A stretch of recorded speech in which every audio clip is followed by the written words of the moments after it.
Morning. We're starting off today with another story.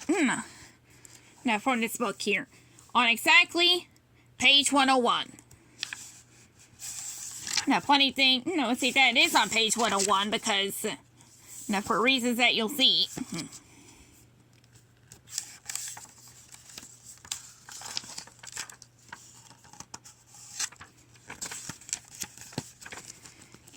It's on page 101 because our story is literally called 101 Dalmatians Detective Lucky.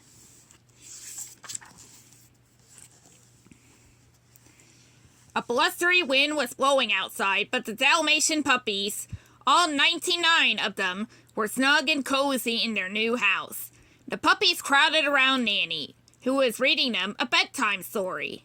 Lucky loved bedtime stories. He especially loved ones about detectives. He wished that he could be a detective. When Nanny's story was over, Pongo and Perdita tucked the baby had tucked the puppies into bed. But Lucky wasn't tired, not even a little bit. He couldn't stop thinking about all the mysteries he would solve if he were a detective.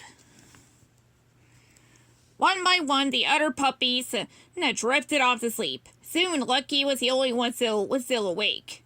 Suddenly, his ears twitched. Now, creak, squeak, bang. What was that strange sound? Lucky bolted upright. Maybe this was it, the mystery he had wished for. Maybe the sound was a clue.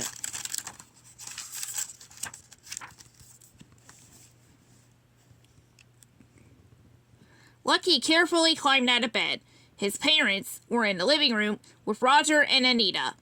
No one would notice if Lucky slipped through the doggy door. He could go outside, find some clues, crack the case, and be back, before anyone even knew that he'd left.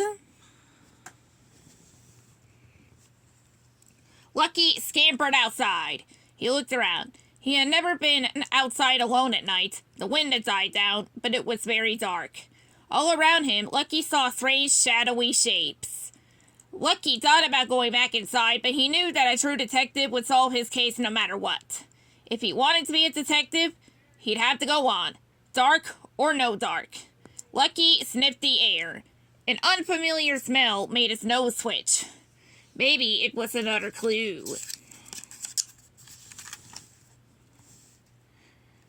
Lucky pressed his nose down to the dirt and sniffed again. There it was, the same smell. His tail wagged as he followed the scent into the woods. This is exactly what a real detective would do, Lucky thought eagerly as he tracked the smell to a hollow log. Lucky poked his eye into the log to see what was inside, and found two spooky eyes staring back at him. Lucky yelped in surprise. He backed out of the log as quickly as he could and ran right into a tree. Thunk! Strange noises filled the air, and Lucky felt something brush by his head. Whoo! Whoo! Whoo! Whoo! Flap, flap, flap, whoosh! Lucky was surrounded by spooky sounds, and he didn't know what was making any of them. And to make matters worse, he'd been so busy tracking the smell that he hadn't noticed how far he'd roamed. He had no idea where he was or how to get home. There was only one thing to do. Run!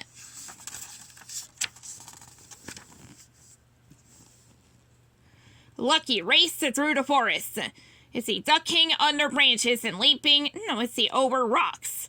When the trees began to thin, he charged forward, running faster and faster until, wham! He knocked right into someone.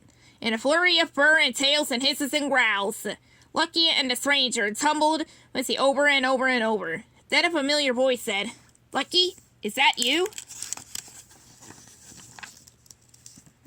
It was Sergeant Tibbs, the cat who helped rescue Lucky and his siblings from Cruella de Vil.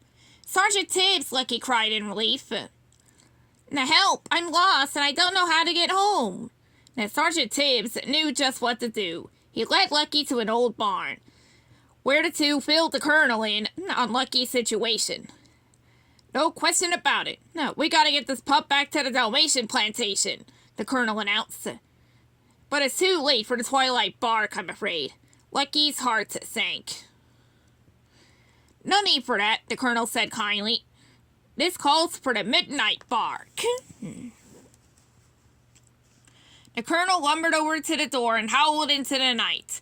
Lucky waited anxiously in response. At last it came. Bark, bark, bark, yip, yip, yip, yip, yip, yip. Now it's the arf, arf, hoo! See, the barks echoed across the countryside to the Dalmatian plantation, where a sleepy Pongo opens his eyes. It's a lost pup, he whispered to Perdita. I'll go get help.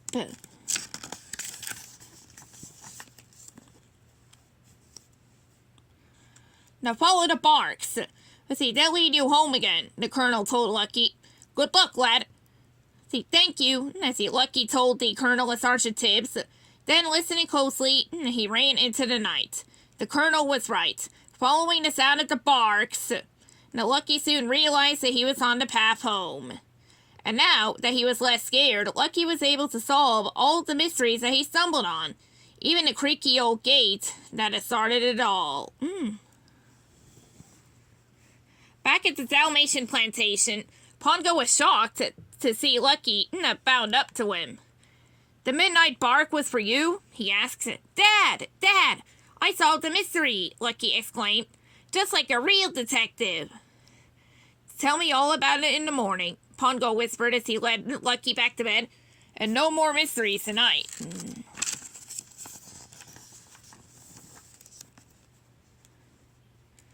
Lucky agreed and snuggled up next to his siblings, ready to fall asleep after his big adventure. Suddenly, his ears twitched.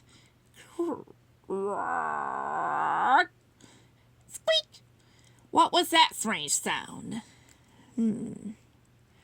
Maybe it was a clue. The end.